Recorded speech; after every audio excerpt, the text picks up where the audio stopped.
Hey there, everybody. Matt Lawrence back here on the deWiz Golf YouTube channel. Another very special webinar we have coming up for you today is we'll be joined, as always, by Markus Westerberg, our co-founder. And today's guest is John Novosel Jr. You may know him better as Tour Tempo on Instagram, the Tour Tempo app, the 3-to-1 ratio, the gold standard that everybody's looking for. And that's going to be the primary focus of today's webinar. We're going to talk some tempo. We're going to talk about how to gain some speed in the hand, speed in the club, and be able to add distance off the tee as well. So let's get right into it. I'm going to bring Markus and John into the screen. There we are. Welcome, guys. John, thanks so much for taking the time out to join us. I'm going to let you and Markus kind of take over the conversation from here. But first, just give the people who may not be familiar with Tour Tempo yourself, give a little background about yourself and your golf background.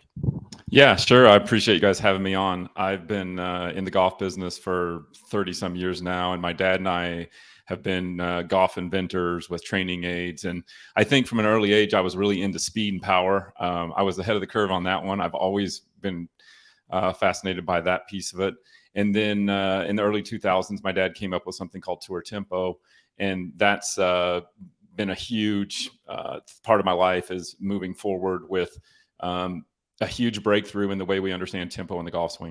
Yeah, thanks for coming, John. And I'm really looking forward to this webinar that we're going to go into the speed rabbit hole, talk about all the things we can see that can help you, viewers, gain some speed, gain some distance with your driver. And John is the guy to talk to, and we're going to connect it all to the deWiz numbers. So let's jump straight into it, talking about tempo. What do you see from the long hitters tempo-wise, John? Well, yeah, I mean, you bring up a good point, is that tempo can affect club head speed, which we found out very early on. When my dad and I first discovered the Tour Tempo, we found out something that was counterintuitive, and that was these pro golfers, these long hitters, were swinging way faster than we thought. Bobby Jones had said way back when, no one ever swung a golf club too slowly. And he was unfortunately wrong about that. And even he himself swung it fairly quick, especially for the old hickory shafts. But cut to 100 years later, the 2000s, and even today, you see the longest hitters with the fastest backswings. You see the longest hitters with this 3-to-1 ratio. And you see all this power now into the backswing, which is so different than what you and I grew up with, Markus, which was low and slow and smooth. And the problem with those words, and this is one reason I love the deWiz, is that those words have no meaning.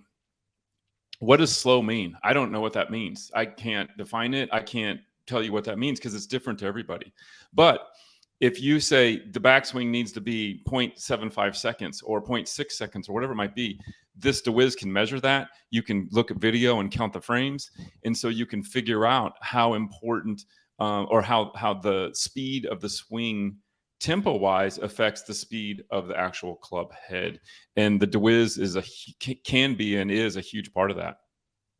Yeah, that's interesting. You say that Bobby Jones felt like he was swinging the club slower back and accelerating through. And I mean, looking at the 3-to-1 tempo ratio, the Tour Tempo, it's in essence slower in the backswing, but it's way, way faster than the general golfer thinks it should be or is. And I want to pick up on that because we have looked at millions of swings registered through our user with deWiz, and we see that the high correlation between the faster backswing and a lower handicap, and it goes out through all this. And we're talking about fast swings. We can look at the backswing time. We can look at the start to impact time, which is how long time it takes you from you start your backswing until you hit the ball, and it goes straight through. But what I think many people are fooled by is the rhythm of swings, the 3-to-1 or just slightly lower ratio here. It looks so rhythmous that you don't really pick up how fast it is. Yeah, that's a great point. And it might be a good time right here to maybe define Tour Tempo for the listener or the viewer. And the idea of Tour Tempo is a 3-to-1 ratio of backswing to downswing, or approximately 3-to-1. It doesn't have to be perfect. It's also this idea of a quicker elapsed time. So from takeaway to impact for most tour pros is 1 second or less.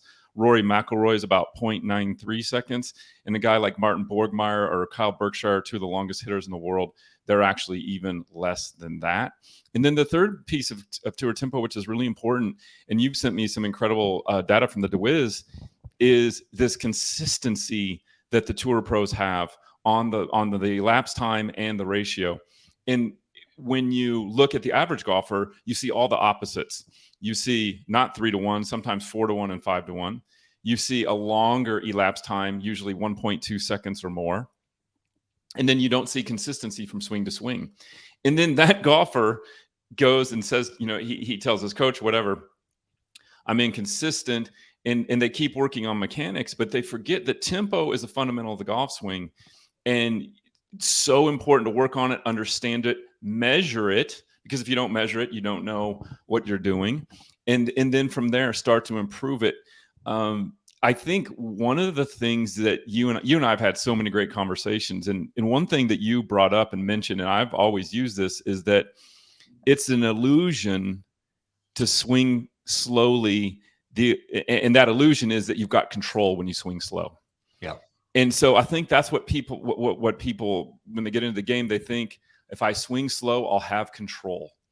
And what you see is when you watch Rory win in a tournament, or even better, John Rahm, who just won on the DP World Tour, it's so fast.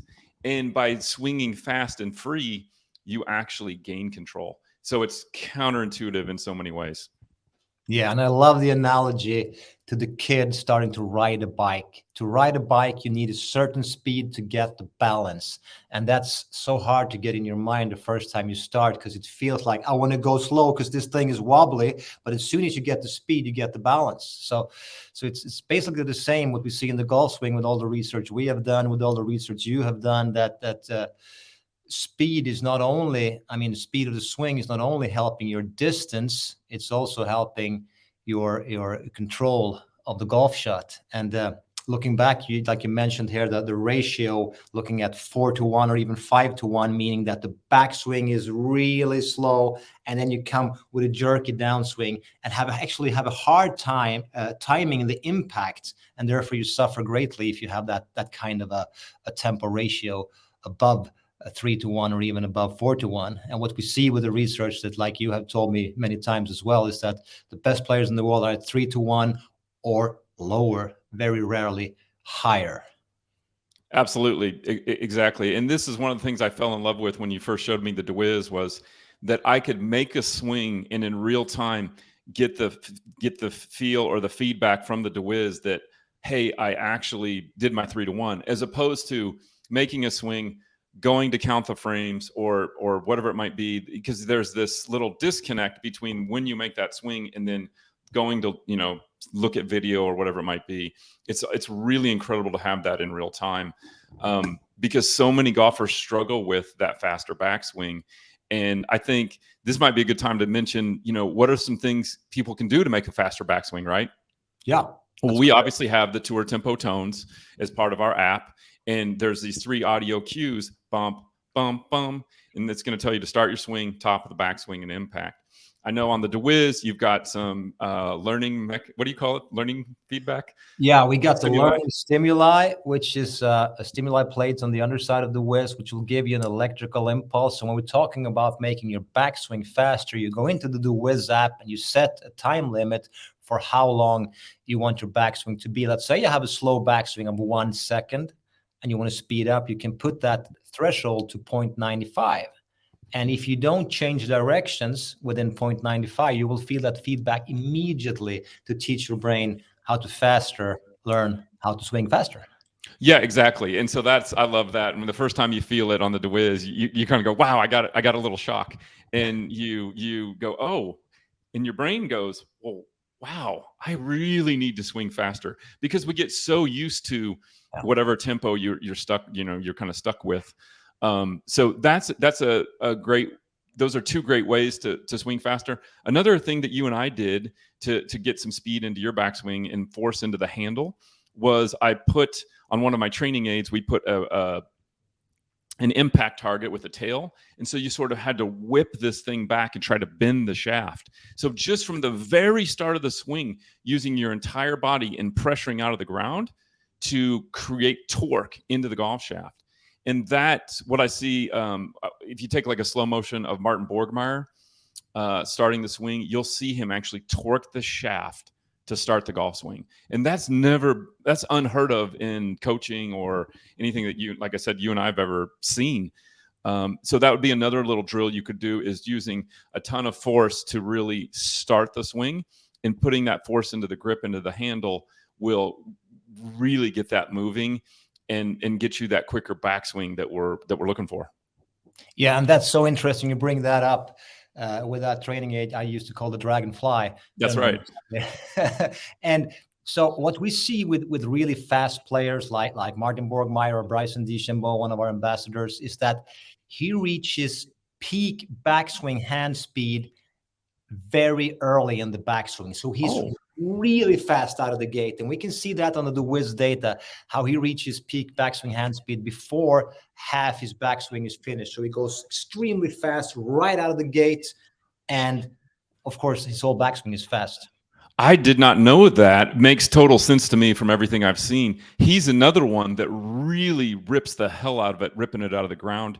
I've talked to a good buddy of mine, John Tattersall and Lucas Wald. These guys they talk about just ripping that thing back.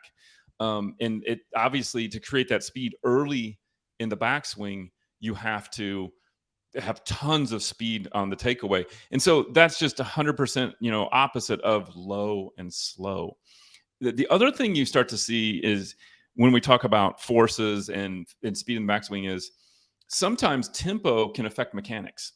Yes. So if you take it back slow, the tendency I see is this kind of swing where you're in here like this, because you're taking it back, as opposed to swinging or ripping it back. And then if you think about, like, if I were to grab a medicine ball and really swing it to go backwards, you'll see that it's going to look at my whole body. I'm starting to rotate and turn, and you get better mechanics and body movement with faster tempo as well.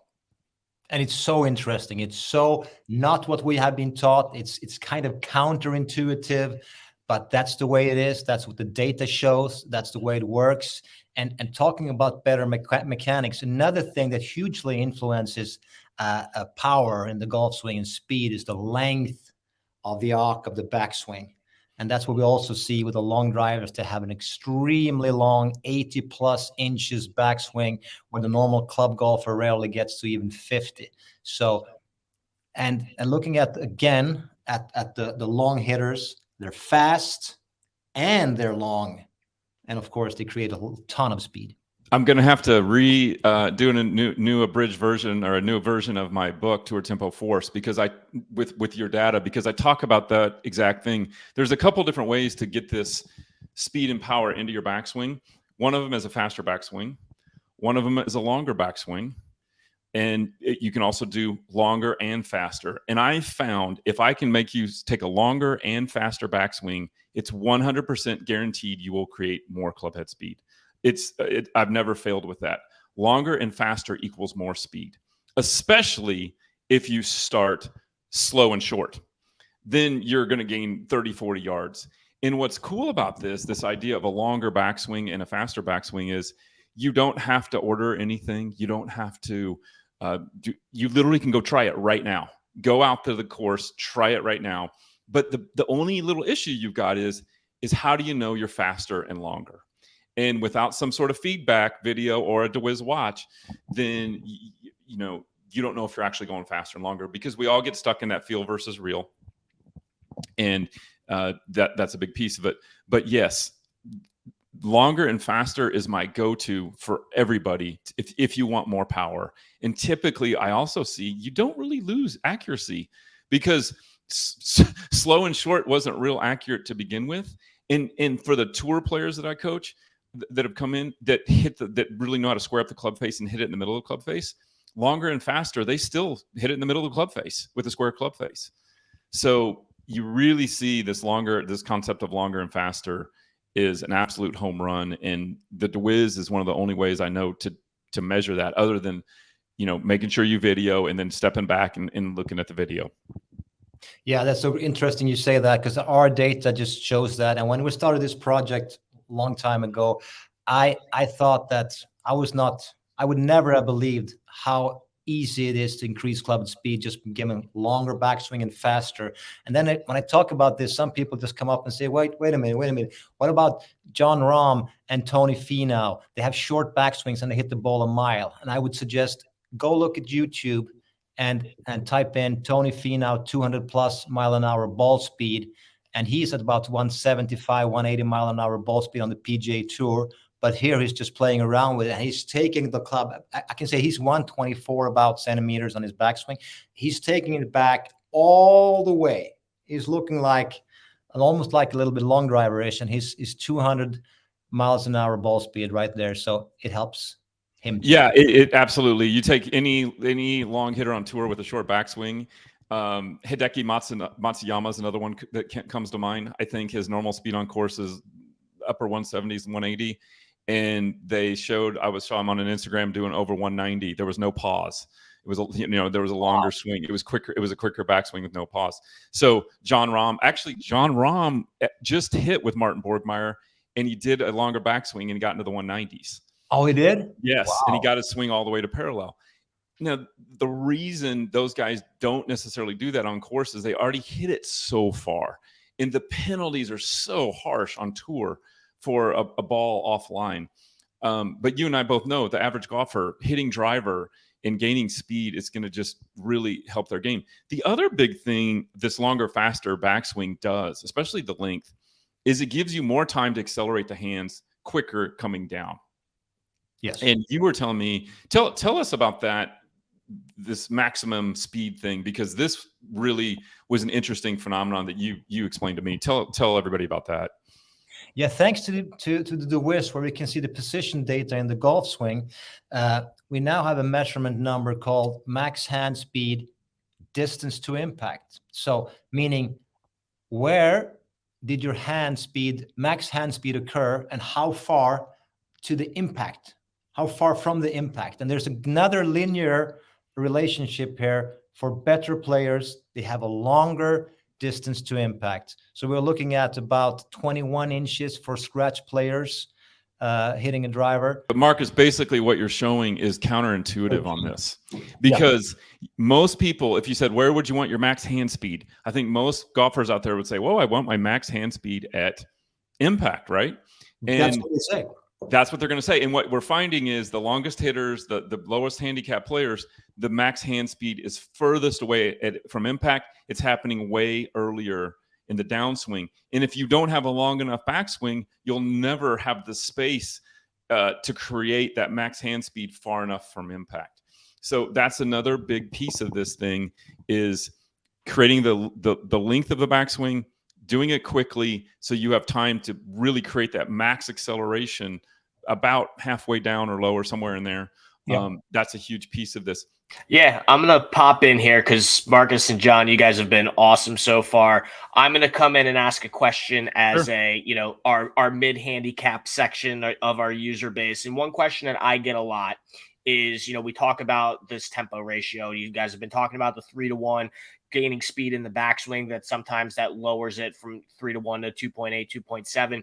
But a question that I get a lot is, how does that ratio change depending on, what club I'm hitting? Are we looking for that ratio from, 5-iron to 7-iron to 9-iron to driver? Or is there things that we see, and this is a question for both of you, as you progress through the bag, what changes are we going to see in that tempo ratio? Absolutely. You're going to see some changes. Now, what I typically say is, for all full golf swings, pitching wedge through driver, if it's a full intent swing, you're going to see more of a 3-to-1 ratio. And just to clarify for everyone, if it's 2.8 or 2.7 or 2.9, that's fine. It doesn't have to be perfectly 3-to-1. If it's 3.9-to-1, though, that's a problem because the backswing's too slow. And then as you get closer to the green, or the intent of the swing changes, for example, you're hitting a 7-iron into a 30-mile-an-hour wind and you're only trying to hit it 140 yards, you start to see the ratio start to veer more towards 2-to-1. So you're not trying to create as much speed in the downswing. The downswing's taking a little bit longer. And then for chipping, you're getting into this 2-to-1, or pitching this more of a 2-to-1 ratio. Marcus, do you see the same thing with the data on your good players? Yes, exactly what we see. We see the wedge play coming down 2.5, 2.4 to 1, and coming into the chipping, when we're looking at that pendulum speed, really, that's a 2-to-1 ratio. Right. And so, Matt, part of what goes along with this 2-to-1 ratio, and Marcus mentioned the word pendulum. And when I wrote Tour Tempo Force, I had a lot of discussions with one of the top physicists in the world, a guy named Robert Grober. And what Grober explained to me is, if you are going to create a 2-to-1 ratio, and it's like a pendulum, you actually want to put the same amount of force that you put into the backswing into the downswing. So if you add force, then you're going to see this sort of yippy type of motion, and you're going to lose control of that distance. Whereas if you just do a pendulum back and through, you're going to see the 2-to-1 ratio, and that's what you're going to see. That's perfect for putting, most chipping, most standard type of wedge shots. That's why you never see a tour pro with like some big burst of energy on a standard type of pitch. Now, if you, to take that a little bit further, back to the 3-to-1 ratio on a drive, you only need twice the force in the downswing to create that 3-to-1 ratio. And so what that means is, if you want more speed and force, you have to put it into the backswing, because you're not going to be able to really create more than about twice of that coming into the downswing. So that's another reason why the backswing becomes so important and so critical. And it's also sort of freeing in a way to know, hey, I only need to really come down with twice the amount of force I put into this thing. And that's going to give me maximum speed, because most golfers, I would bet, think you have to swing as hard as you can, or 5 times harder coming down. And that's, as you know, Marcus, it gets you out of sequence, and it doesn't help. Yeah, and it's so interesting you say that about the force. And I think, like I said, it's freeing for the golfers out there to know that you don't have to kind of wind up slowly, and I'm going to get ready to jerk the hell out of it coming down. It's just snap it back and just twice as much coming down, and you will see some improvements. John Novosel of Tour Tempo joins us on the deWiz Golf YouTube channel. Before we get out of here, John, just give the people a little bit. Where can they learn more about Tour Tempo? How can they download the app? Where can we find it? Yeah, so tourtempo.com. I also have a speed site called tourtempospeed.com. And then, the Tour Tempo books are out there. There's Tour Tempo 2, and then Tour Tempo Force are the 3 books that are available. And then on Instagram and Twitter, it's at Tour Tempo. For the app that I've been referring to, that's an iOS and the Google Play Store, and that's just the Tour Tempo Total Game. And we also have a free app out there called Tour Tempo Frame Counter. So those are all the different ways you can kind of find out about Tour Tempo. But what I love about it is, and I love about this whole conversation is, this isn't complicated. This isn't super crazy. Well, it is physics, but it's not crazy to understand. Faster backswing, longer backswing, you're going to hit it farther. And then I love having the deWiz to really give you that feedback, so that you know that you're doing that. It can really be a quick.